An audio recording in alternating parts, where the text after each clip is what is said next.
పేతురు రాసినటువంటి పత్రిక మొదటి అధ్యాయము 23వ వచనాన్ని మనం చదువుకుందామండి. మొదటి పేతురు రాసిన పత్రిక మొదటి అధ్యాయము 23వ వచనాన్ని మనం చదువుకుందాం. దేవుని బిడ్డలారా దయచేసి చదవండి వాక్యాన్నమ్మా. మొదటి పేతురు రాసినటువంటి పత్రిక మొదటి అధ్యాయము 23వ వచనాన్ని మనం చదువుకుని వారమై ఉందామని ప్రభు పేరట మీకు మనవి చేస్తూ ఉన్నాము. మొదటి పేతురు రాసిన పత్రిక మొదటి అధ్యాయము 23వ వచనం అంటూ ఉంది, మీరు క్షయబీజము నుండి కాక శాశ్వతమగు జీవము గల దేవుని వాక్య మూలముగా అక్షయ బీజము నుండి పుట్టింపబడిన వారు గనక నిష్కపటమైన సహోదర ప్రేమ కలుగునట్లు మీరు సత్యమునకు విధేయులగుట చేత మీ మనసులను పవిత్రపరుచుకున్న వారై ఉండి ఒకరినొకడు హృదయపూర్వకముగా మికటముగా ప్రేమించుడి. దేవుని బిడ్డలారా వాక్యం అంటూ ఉంది. ఇక్కడ ఏమంటుందంటే దేవుని సంగమా, సత్యవాక్యమునకు విధేయులగుట చేత. దేనికి విధేయులుగా ఉండాలి అంటే మనము వాక్యానికి విధేయత చూపించాలి. దేనికి చూపించాలండి? వాక్యానికి మనము విధేయులు కావాలి. వాక్యానికి విధేయత చూపించాలి. మనము వాక్యానికి లోబడాలి. ఇక్కడ విధేయత అనగా వాక్యానికి మనం లోబడాలి. దేవుని బిడ్డలారా, ఎప్పుడైతే మనము వాక్యానికి లోబడుతూ ఉన్నామో అప్పుడు అది మనల్ని నడిపిస్తూ ఉంటుంది, మన త్రోవలను సరళము చేస్తూ ఉంటుంది, మన మార్గాన్ని నిర్ణయిస్తూ ఉంటుంది. వాక్యానికి మనం లోబడకుండా ఉన్నట్లయితే మన మార్గము సరిగా ఉండదు అని ప్రభు పేరట మీకు మనవి చేస్తూ ఉన్నాను. అయితే ప్రియులారా, ఈనాటి మన అంశం ఏమిటంటే, ఒకడు క్రైస్తవుడైతే దేవుని వాక్య ప్రకారముగా అతడు ఏమి పొందుకుంటాడో కొన్ని మాటల్ని మనం చూద్దాం. పరిశుద్ధ గ్రంథంలో ఏం రాయబడి ఉందో. మొదటిగా, ఒకడు తన పాపము నుండి విడుదల పొంది రక్షింపబడును. మొదటిగా ఏంటండి? తన పాపము నుండి విడుదల పొంది రక్షింపబడును. మార్కు సువార్త 16వ అధ్యాయము 16వ వచనాన్ని మనం చదువుకుందాం. దేవుని పిల్లలారా, మార్కు సువార్త 16వ అధ్యాయము 16వ వచనం ఏం చెప్తుందో దయచేసి మనము చదువుకుని వారమై ఉందామని ప్రభు పేరట మీకు మనవి చేస్తూ ఉన్నాము. అయితే వాక్యం అంటుంది, నమ్మి బాప్తిసము పొందిన వాడు రక్షింపబడును, నమ్మని వానికి శిక్ష విధింపబడును. నమ్మి బాప్తిసము పొందినవాడు, చూడకుండా నమ్మినవాడు, చూసి నమ్మినవాడు కాదు. చూసి నమ్మిన వానికంటే చూడకుండా నమ్మినవాడు ధన్యుడు అంటుంది. కనుకనే ఇక్కడ పరిశుద్ధ లేఖనం అంటుంది, నమ్మి బాప్తిసము పొందినవాడు రక్షింపబడును. దేవుని పిల్లలారా, మరియు ఇక్కడ వాక్యం ఏం చెప్తుందంటే, మొదటి పేతురు రాసిన పత్రిక 3వ అధ్యాయము 21వ వచనాన్ని కూడా మనం చదువుకున్నట్లయితే, మొదటి పేతురు రాసినటువంటి పత్రిక మొదటి అధ్యాయము 21వ వచనాన్ని మనం చదువుకుందాం. దేవుని బిడ్డలారా, మొదటి పేతురు రాసినటువంటి పత్రిక మొదటి అధ్యాయము 21వ వచనం అంటూ ఉంది. 21వ వచనం అంటూ ఉంది. దేవుని బిడ్డలారా, ఆయన జగత్ పునాది వేయబడక మునిపే నియమించబడను గాని తను మృతులలో నుండి లేపిన తనకు మహిమనిచ్చిన దేవుని ఎడల తన ద్వారా విశ్వాసులైన మీ నిమిత్తము కడవరి కాలము యందు ఆయన ప్రత్యక్షపరచబడెను. ఏమంటుంది వాక్యం అండి? కడవరి కాలమందు ఆయన ప్రత్యక్షపరచబడుతూ ఉన్నాడు. కడవరి కాలమందు ఆయన తిరిగి మరలా మనకి ప్రత్యక్షపరచబడుతూ ఉన్నాడు అని దేవుని యొక్క వాక్యం సెలవిస్తుంది. దేవుని బిడ్డలారా, అయితే దీనికి సాదృశ్యమైన బాప్తిసము ఇప్పుడు మనల్ని రక్షించుతున్నది. దీనికి సాదృశ్యమైన బాప్తిసం ఇప్పుడు మనల్ని ఏం చేస్తూ ఉంది? మనల్ని రక్షిస్తూ ఉన్నది. మన అదేమనగా యేసు ప్రభు అని చెప్పి మన నోటితో ఒప్పుకోనాలంటే ఏం చేయాలంటండి? యేసు ప్రభు అని మన నోటితో మనం ఏం చేయాలంటండి? ఒప్పుకొనాలి. దేవుని బిడ్డలను గమనించాలి. దానికి సాదృశ్యమైన బాప్తిసం ఇప్పుడు మిమ్మల్ని రక్షించుతున్నది. అదేమనగా శరీర మాలిన్యమును తీసివేయట కాదు కానీ యేసుక్రీస్తు పునరుద్ధానము మూలముగా దేవుని విషయము నిర్మలమైన మనస్సాక్షినిచ్చి ప్రత్యుత్తరమే. బాప్తిసం పొందటం అంటే ఏదో నీటిలో మన దేహాన్ని కడుక్కోవడం కాదు. దేవుని బిడ్డలారా గమనించాలి. శరీర మాలిన్యము తీసివేయట కాదు కానీ యేసుక్రీస్తు పునరుద్ధాన మూలముగా దేవుని విషయమైన నిర్మలమైన మనస్సాక్షినిచ్చుట. ప్రభు మృతులలో నుండి తిరిగి లేచాడనే నమ్మిక దేవుని బిడ్డలారా గమనించాలి.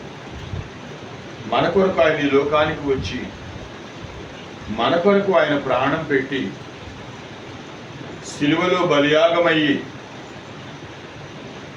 మృతి పొంది తిరిగి మరలా మన కొరకు మరణాన్ని జయించి లేచాడు అని చెప్పి మనము ఏం చేయాలంటే నమ్మువారమై ఉండాలి. దేవుని బిడ్డలు గమనించాలి. ఏం చేయాలంటే నమ్మువారమై ఉండాలి. దేవుని సంగమా నమ్ముతూ ఉన్నప్పుడు మనం ఏమవుతామంటే పాపము నుండి విడుదల పొందుతాము. పాపము నుండి విడుదల పొంది మనము రక్షించబడతాము. అవునండి, ప్రతి మానవుడు కూడా పాపము నుండి విడిపించబడాలి. ఎందుకంటే మానవుడు పాపము చేత బంధించబడి ఉన్నాడు. మానవుడు ఎలా ఉన్నాడండి? పాపము చేత బంధించబడి ఉన్నాడు. పాపము మానవుడిని బంధిస్తూ ఉన్నది. ఆ బంధకాల నుంచి మానవుడు విడిపించుకోలేకపోతూ ఉన్నాడు. ఆ పాప బంధకాల నుంచి విడిపించాలి అంటే విడిపించగలిగే శక్తి ఒక్క యేసు ప్రభు దగ్గరే ఉన్నది. ఆయన అంటాడు కదా, బేతనియా దాకా వచ్చేసరికి తన దగ్గర ఉన్న 2 శిష్యులను చూసి అన్నాడు, మీ ఎదుట ఉన్న గ్రామానికి వెళ్ళండి, కట్టబడి ఉన్న గాడిద పిల్ల కనిపిస్తుంది, దాన్ని విప్పుకుని నా వద్దకు కొనుక్కురండి అన్నాడు. కట్టబడి ఉందంటండి. పాపం అనే బంధకాలలో కట్టబడి ఉంది. ప్రతి మానవుడు కూడా పాపం అనేటటువంటి ఆ తాడుతో కట్టబడుతున్నాడు. ఆ తాడు నుంచి విడిపించుకోలేకపోతూ ఉన్నాడు. దేవుని పిల్లలను గమనించాలి. అయితే విడిపించువాడు యేసుక్రీస్తే. పాపము నుండి విడుదల పొందాలి అంటే నీవు తప్పనిసరిగా ప్రభువుని అంగీకరించాలి అని ప్రభు పేరట మీకు మనవి చేస్తూ ఉన్నాము. రెండవదిగా దేవుని పిల్లలారా, క్రైస్తవుడైన వాడు పాప క్షమాపణ పొందుతాడంటండి. క్రైస్తవుడైన వాడు ఏం పొందుతాడు? పాప క్షమాపణ పొందుతాడు. మారు మనస్సు వలె బాప్తిసము కూడా పాప క్షమాపణ నిమిత్తము లేక పాప క్షమాపణ పొందు నిమిత్తము అవసరము అని ప్రభు పేరట మీకు మనవి చేయించుకున్నాము. అపోస్తల కార్యములు 2వ అధ్యాయము 37వ వచనంలో ఏం చెప్తుందో చూద్దామండి. అపోస్తల కార్యములు 2వ అధ్యాయం అండి 37వ వచనము మనం చదువుకుందాం. 37, 38 వచనాలు మనం చదువుకున్నట్లయితే దేవుని పిల్లలారా వాక్యము ఏమంటుందో చూద్దామండి. వారు ఈ మాట విని హృదయములో నొచ్చుకొని, సహోదరులారా మేమేమి చేతుమని పేతురును కడమ అపోస్తలులను అడగగా, పేతురు, మీరు మారు మనసు పొంది పాప క్షమాపణ నిమిత్తము ప్రతివాడు యేసుక్రీస్తు నామమున బాప్తిసము పొందుడి. పేతురు ప్రసంగిస్తూ ఉంటే అక్కడ ఉన్నటువంటి యూదుల్లో కొందరు వారి హృదయములో నొచ్చుకున్నారంటండి. వారి హృదయములో బాధపడ్డారు. వారి హృదయములో కలత చెందారు, లేక వేదన చెందారు. అయ్యో, ఇలాగెందుకు జరిగింది, ఎలాగ జరిగింది? యేసు ప్రభుని సిలువ వేసిన తర్వాత ఆ సంఘటనలన్నీ కూడా పేతురు జ్ఞాపకం చేస్తూ ఉన్నప్పుడు వారందరూ నొచ్చుకుని బాధపడి, అయితే ఇప్పుడు మేము ఏం చేయాలి? ఈ దోషం పోవాలి అంటే, ఈ పాపం పోవాలి అంటే మేము ఏం చేయాలి అన్నప్పుడు పేతురు ఏమన్నాడండి? దేవుని బిడ్డలారా గమనించాలి. మీరు మారు మనస్సు పొంది ఏం చేయాలంట? ముందు మారు మనస్సు పొంది అనగా మన మనస్సు మారాలి. మన మనస్సు మారకుండా మనం బాప్తిసం పొందిన వ్యర్థమే. ఇంకా పాత మనస్సు మనలో ఉండగా మనం రక్షణ పొందినది వ్యర్థమైపోతుంది. ఆ రక్షణ దేవుని బిడ్డలారా గమనించాలి. ముందుగా మన మనస్సు మారాలి. మారిన తర్వాత మనం రక్షించబడినట్లయితే ఆ రక్షణ కడవరకు మనం కాపాడుకోగలుగుతాం. దేవుని బిడ్డలారా గమనించాలి. మన మనస్సు మారకుండా ఇంకా పాత మనస్సునే మనం కలిగి అనుసరించి నడుస్తూ ఆ రక్షణ పొందినట్లయితే అది వ్యర్థమే. ఆ రక్షణని ప్రభు మీకు మనవి చేస్తూ ఉన్నాను. దేవుని పిల్లలారా, వాక్యాన్ని గురించిన సోదరుడా, సోదరి, అయితే ఇక్కడ వాక్యాన్ని మనం గమనించినట్లయితే ప్రతి ఒక్కరూ కూడా యేసుక్రీస్తు నామమున బాప్తిస్మము పొందుడి, అప్పుడు మీరు పరిశుద్ధాత్మను వరమును పొందుదురు. మారు మనసు పొంది ప్రభువుని అంగీకరించి మనం రక్షణ పొందుతూ ఉన్నప్పుడు అంటే రక్షించబడ్డ ప్రతి ఒక్కరిలోనికి ఏమంటాడు ఇక్కడ, మీరు పరిశుద్ధాత్మని వరమును పొందుతారు. అంటే రక్షణ పొందినటువంటి, మారు మనసు పొంది తమ పాపములను ఒప్పుకొని మారు మనసు పొంది మా రక్షణ పొందినటువంటి ప్రతి ఒక్కరి హృదయములోనికి కూడా పరిశుద్ధాత్ముడు వచ్చి అంతర్నివాసము చేస్తాడంటండి. ఇక్కడ పరిశుద్ధాత్మనే వరం అంటే ప్రియులారా, ఆయన ఏదో వరమిస్తాడని మనకు కాదు దాని అర్థం. ఎప్పుడైతే నువ్వు మార్పు చెందావు, నీ మనస్సు మారింది, ప్రభు నిజమైన దేవుడు, ఆయనే జీవం కలిగిన దేవుడు, సదాకాలము ఆయనే రాజు అని నీవు అంగీకరించావు, నీ పాపములను అపరాధములను తప్పిదములను ఒప్పుకున్నావు. ఆయన ఎదుట ఒప్పుకొని ప్రభువుని నీ సొంత రక్షకునిగా అంగీకరించినప్పుడు నీ హృదయం మారింది, నీ మనస్సు మారింది, నీ హృదయంలో ఉన్న ఆ పాతలంతా కూడా బయటికి వెళ్ళిపోయింది.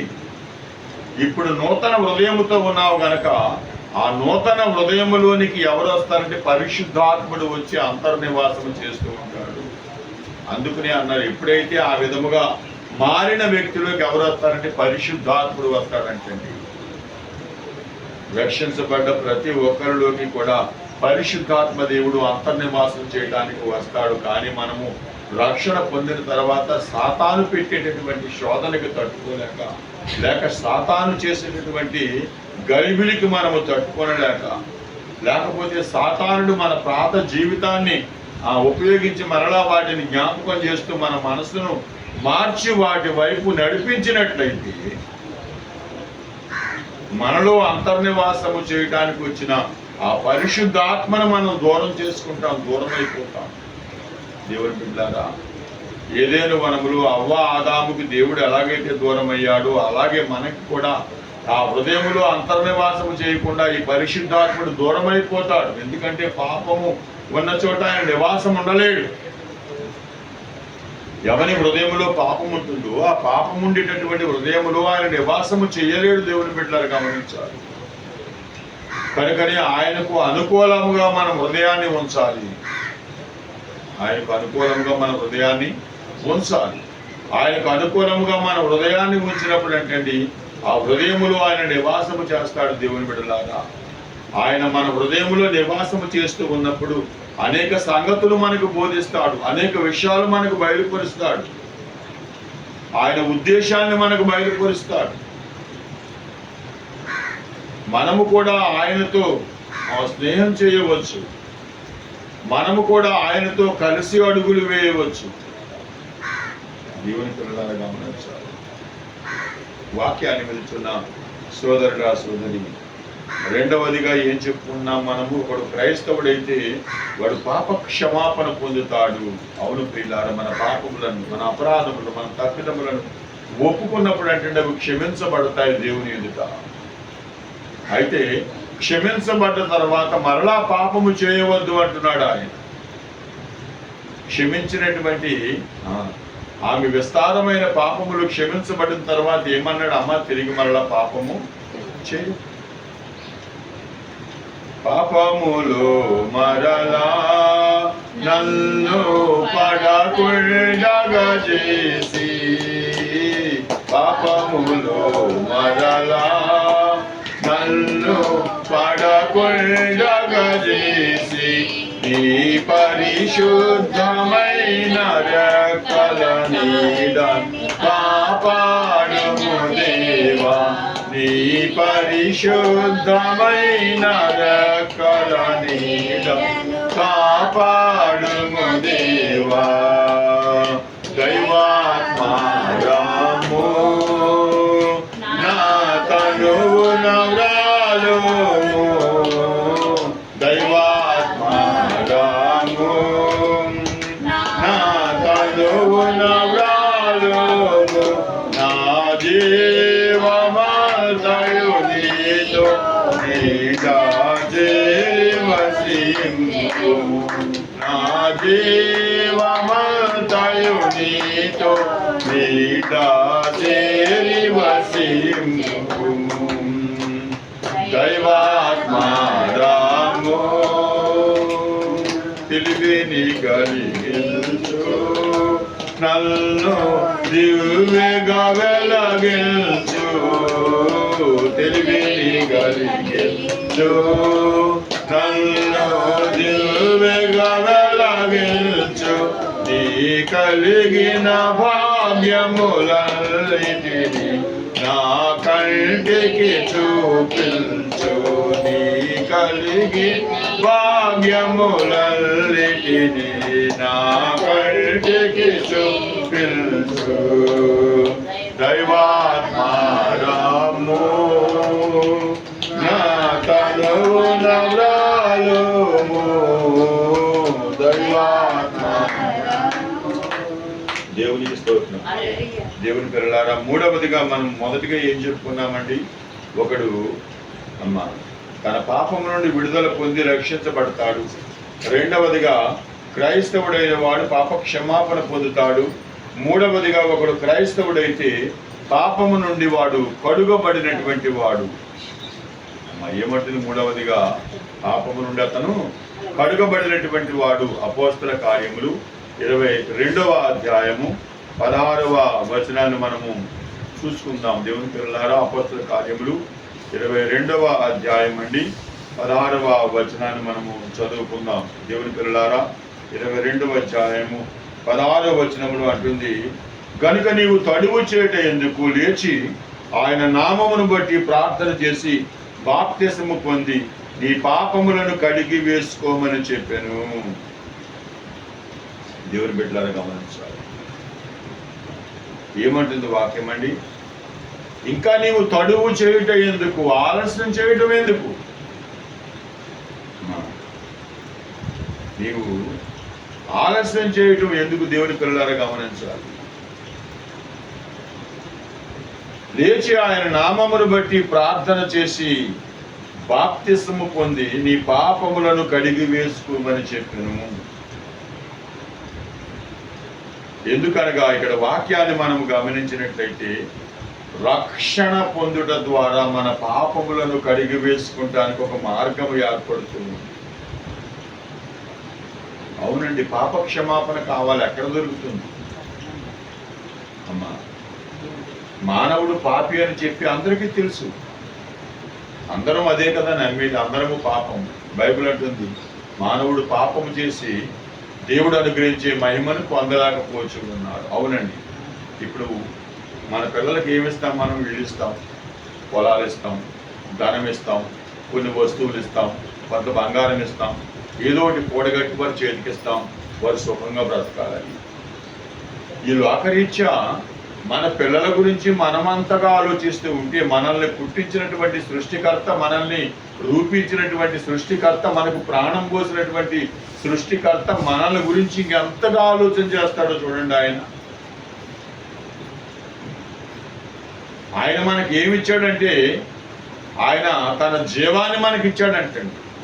ఏమిచ్చాడమ్మా? ఆయన రూపాన్ని ఇచ్చాడు, ఆయన జీవాన్ని మనకి ఇచ్చాడు. దేవుని బిడ్డలను గమనించాడు.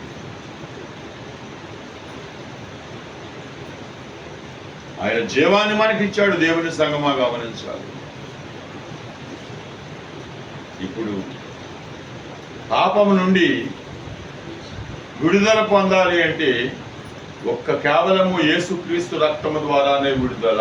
మరి దేని ద్వారా కూడా మనకి విడుదల జరగదు. గనక నీ పాపములను ఒప్పుకొని, తప్పిదములను ఒప్పుకొని, అతిక్రమాలను ఒప్పుకొని, అపరాధములను ఒప్పుకొని, మా మరణ పాపములో పడకుండా సమస్తమును ఒప్పుకొని కడిగి వేసుకోమంటుంది పరిశుద్ధ లేఖనం.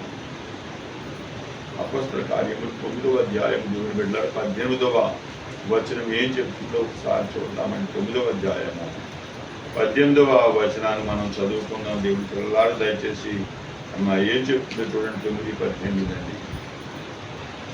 అప్పుడే అతని కన్నుల నుండి పొరల వంటివి రాలగా దృష్టి కలిగి లేచి బాప్తిసము పొందెను. తరువాత ఆహారము పుచ్చుకొని బలపడెను. ఎవరండి? పౌలు గురించి చెప్తున్నటువంటి మాటలు. అప్పుడే అతని కనుల నుండి పొరల వంటివి రాలగా దృష్టి కలిగి, ఎందుకంటే పౌలు యొక్క మనోనేత్రాల కంటే యుగ సంబంధమైన దేవత మనోనేత్రాలకు గుడ్డితనం కలగజేసింది. పౌలు యొక్క మనోనేత్రాలకు ఏం కలగజేసిందండి? గుడ్డితనాన్ని కలుగజేసింది. కనుక బాహ్యాన్ని చూస్తున్నాడు కానీ అంతరంగాన్ని చూడలేకపోయాడు పౌలు.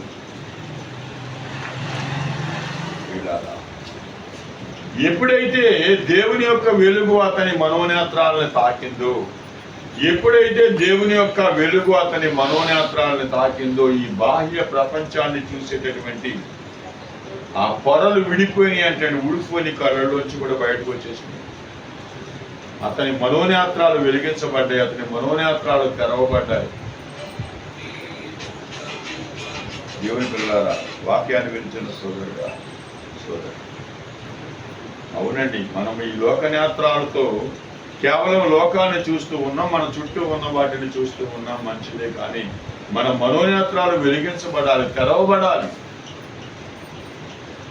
మనోనేత్రాలు తెరవబడటం అంటే అదృశ్యమైన వాటిని, దృశ్యమైన వాటిని కాదు, అదృశ్యమైన వాటిని చూడాలి.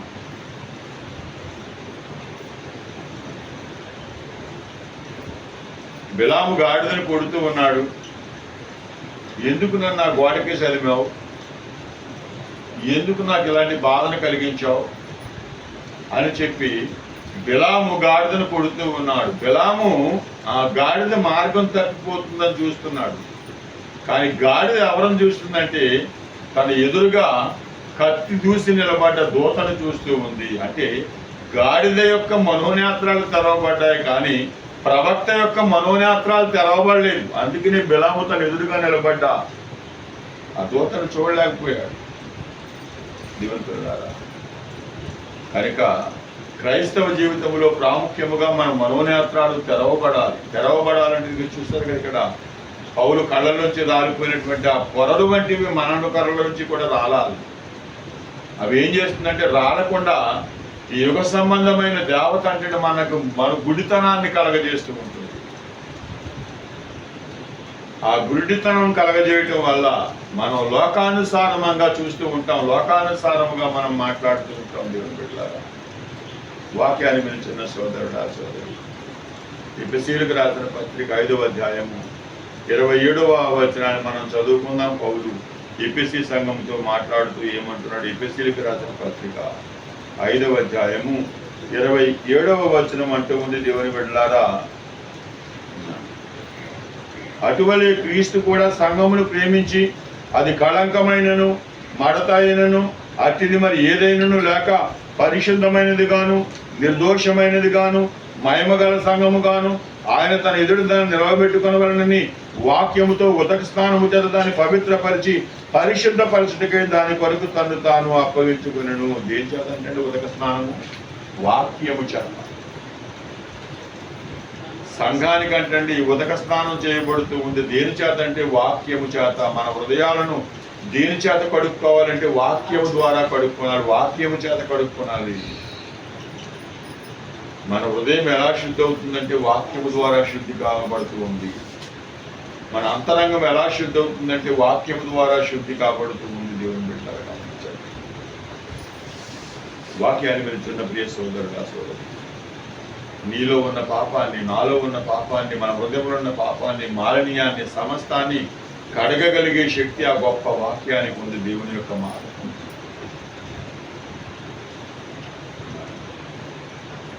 నీ వాక్యమే నన్ను బ్రతికించెను, బాధలలో నెమ్మదినిచ్చెను. నీ వాక్యమే నన్ను బ్రతికించెను, బాధలలో నెమ్మదినిచ్చెను. కృపాశక్తి దయాశక్తి సంపూర్ణుడా వాక్యమై, కృపాశక్తి దయాశక్తి సంపూర్ణుడా వాక్యమై ఉన్న యేసు వందనమయ్యా. ఈ వాక్యమే నన్ను బ్రతికించెను, బాధలలో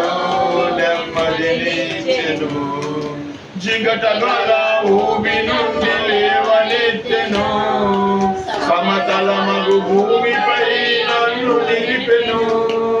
జిగటగల ఊబి నుండి లేవనెత్తెను, సమతలమగు భూమిపై నన్ను నిలిపెను. నా పాదములకు దీపమాయెను, నా పాదములకు దీపమాయెను, సత్యమైన మార్గములో నడుపుచుండెను, సత్యమైన మార్గములో నడుపుచుండెను. నీ వాక్యమే నన్ను బ్రతికించెను, బాధలలో నెమ్మదినిచ్చెను. దేవునికి స్తోత్రం. ప్రకటన గ్రంథము 1వ అధ్యాయము 6వ వచనం అంటుంది, దేవుని బిడ్డలారా, మనలను ప్రేమించుచు తన రక్తము వలన మన పాపముల నుండి మనలను విడిపించిన వానికి మహిమయు ప్రభావమును యుగ యుగములు కలుగునుగాక. ఆమేన్. ఆయన మనలను తన తండ్రి దేవునికి ఒక రాజ్యముగాను యాజకులుగాను చేసెను. దేవునికి మహిమ కలుగునుగాక.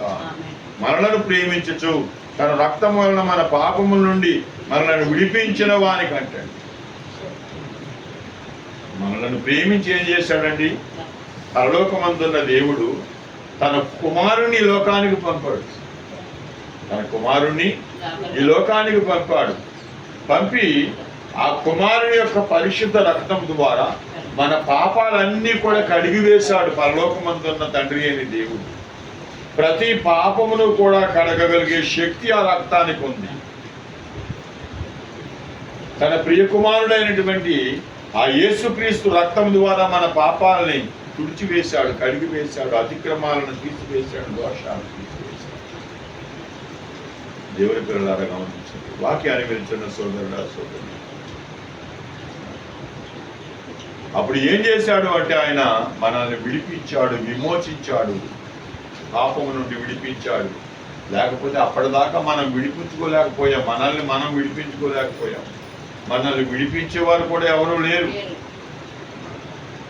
చూడు, ఊగులో కూడుకుపోయామనుకోండి, మనకు చూడండి వేసంకాలం కొన్ని చెరువులు ఆరిపోయినట్టుగా ఉంటాయి. ఓవ చెరువులు అన్నమాట. చేపలు పడతాకి, బొమ్మడాలు పడతాకి దిగుతూ ఉంటారు. మరి దిగే గందు కాలు కిందకి వెళ్ళిపోతూ ఉంటుంది. అందులోంచి రావాలి అంటే మళ్ళీ గబగబా ఎవరొకరు వచ్చి వాళ్ళని పైకి లాగాలి. ఇది ఏంటంటే జిగటగల దొంగ ఊబిలాంటిది అంటండి. ఇది దిగే గందు కూడా కిందకి వెళ్ళిపోతాం తప్ప వెనక్కి రాము, పైకి రాము. దేవుని బిడ్డలు గమనించాలి. అటువంటి ఊబి నుండి మనల్ని విడిపించినటువంటి వాడు ఆ దేవాది దేవుడని ప్రభు పేరట మీకు మనం చేస్తూ ఉన్నాను. దైవప్రజలారా, వాక్యాన్ని వినిస్తున్న ప్రియ సోదరుడా సోదరి, అయితే ఇక్కడ వాక్యం అంటూ ఉంది, ఇంకా తడువు చేయటం ఎందుకు, లెగిసి నీ పాపాలను కడిగి వేస్తూ రక్షణ పొందటానికి ఇంకా ఒక్కొక్కసారి చాలా దూరంగా ఉన్నావా? రక్షణ పొందటానికి వాయిదా వేస్తూ ఉన్నావా? నీవు రక్షణ పొందాలి అంటే యేసు ప్రభువుని హృదయపూర్వకంగా అంగీకరించే పొందు. అంగీకరించకుండా బలవంతంగా పొందొద్దు. బలవంతంగాను లేకపోతే ఏదో ఒక అద్భుతం నీ ఇంట్లో జరిగిందనో అలాగ రక్షణ పొందటం వల్ల ఆ రక్షణను కడవరకు కాపాడుకోలేవు, మధ్యలో వదిలేస్తావు. తద్వారా ప్రభునామానికి అవమానము, నీకు అనేకమైన శోధనలు. అలా చేయవద్దు. ప్రభుని ప్రభుగా గుర్తెరిగి నువ్వు రక్షణ పొందావు అంటే ఇక దాని కడవరకు వెనుతిరగవు. దేవుని పిల్లలు గమనించాలి. 4వదిగా, ఒకడు క్రైస్తవుడైతే పరిశుద్ధాత్మను వరమును పొందుతాడంటే ఇందాక చెప్పుకున్నాం కదా. అపోస్తల కార్యములు 2వ అధ్యాయము 38వ వచనాన్ని మనం చదువుకుందామండి. అపోస్తల కార్యములు 2వ అధ్యాయము దేవుని బిడ్డలారా 38వ వచనాన్ని మనం చదువుకుందామండి.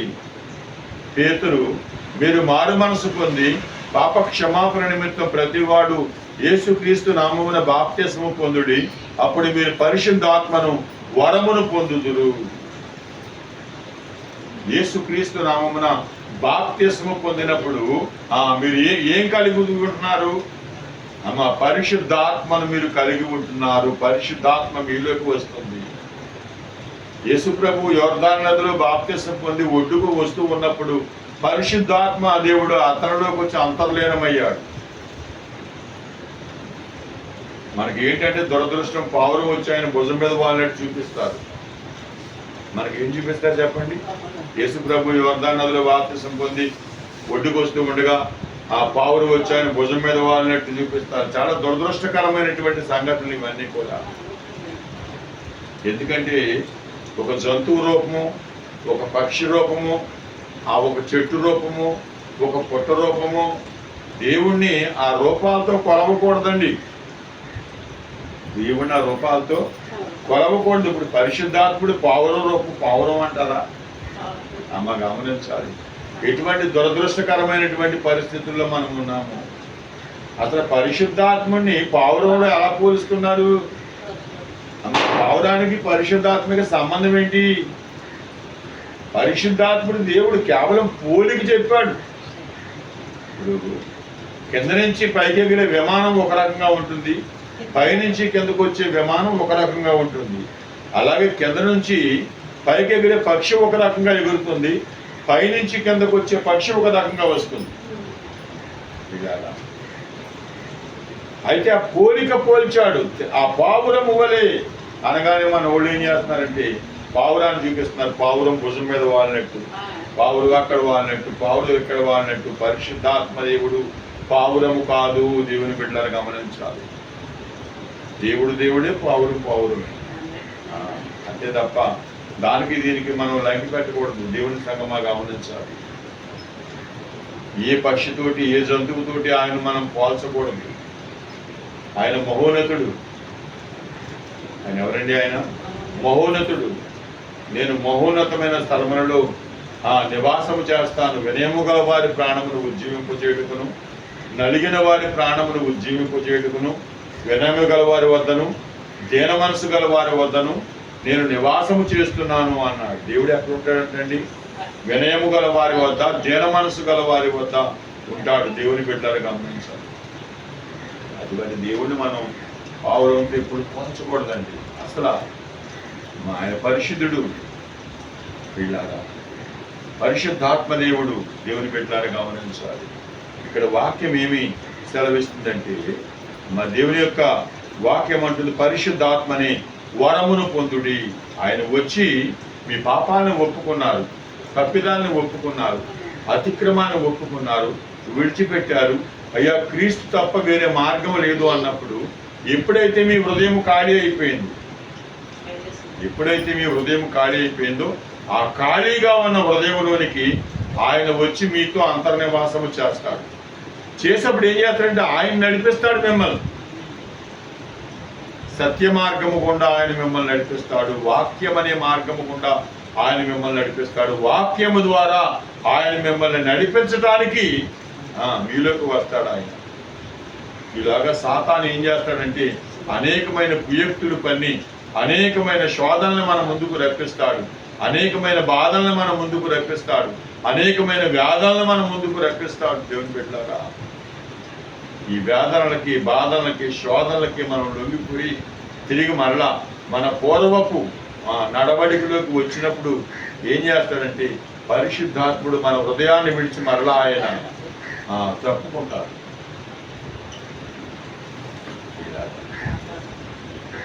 ఎందుకంటే మనము మరలా పాపంలో పడిపోతూ ఉన్నాము.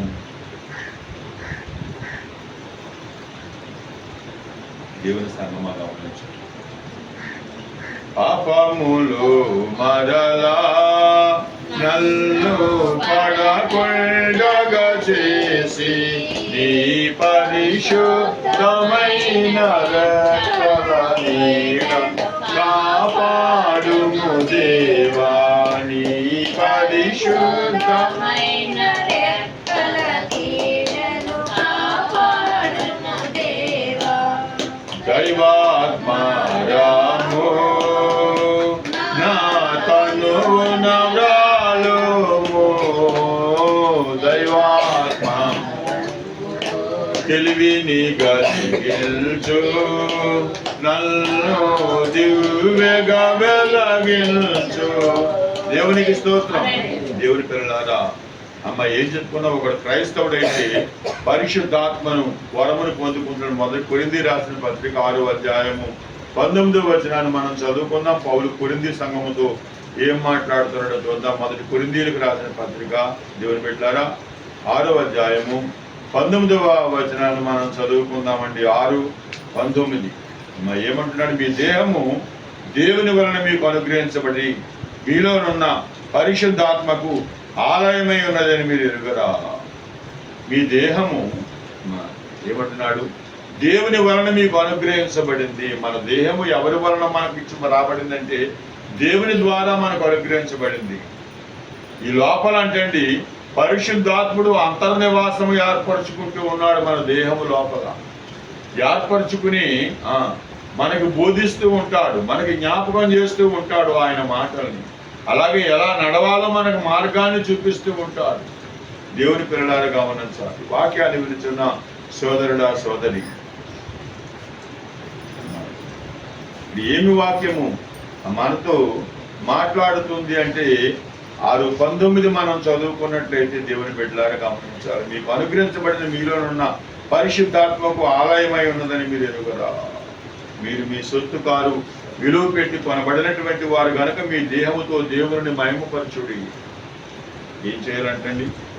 దేవుడు మనకిచ్చిన దేహముతో ప్రభువుని మనం మహిమపరచాలి, ఆయనను ఘనపరచాలి. దేవుని సంఘం, ఆ వాక్యాన్ని వినుచున్న సోదరుడా, సోదరి, మీలో నివాసము చేయాలని ఆశపడుతున్నటువంటి దేవునికి నివాస యోగ్యమైనటువంటి దేహముగా దీన్ని మనము అప్పగించాలి అని ప్రభు పేరట మనం చేర్చి ఉన్నాము. 4 విషయాల గురించి ఈరోజు మనం చెప్పుకున్నామండి. ఒకడు క్రైస్తవుడైతే ఏం జరుగుద్దంటే అతను మొదటిగా పాపం నుండి విడుదల పొంది రక్షించబడతాడని చెప్పుకున్నాం. రెండవదిగా క్రైస్తవుడైన వాడు పాప క్షమాపణ పొందుతాడు అని చెప్పుకున్నాం. మూడవదిగా ఒకడు క్రైస్తవుడైతే పాపం నుండి కడగబడినటువంటి వాడు అని చెప్పుకున్నాం. నాలుగవదిగా ఒకడు క్రైస్తవుడైతే పరిశుద్ధాత్మను వరమును పొందును అని చెప్పుకున్నాం. దేవుని బిడ్డలారా, ఈ 4 రకాలు కూడా మనకు వర్తించడానికి ప్రభు కృపను బట్టి మనము కూడా ఆయన ఉద్దేశాన్ని జరిగించే వారమై ఉన్నాం. అటు ఒక దేవుడు మనకు దయచేయను గాక. దేవుడు తన మాటలను దీవించడు గాక. పరిశుద్ధుడా, చిన్న పాటలను దీవించి సహాయం చేయమని ప్రార్థన చేస్తున్నాం. పరమ తండ్రి, ఆమేన్. దేవుడు చేసిన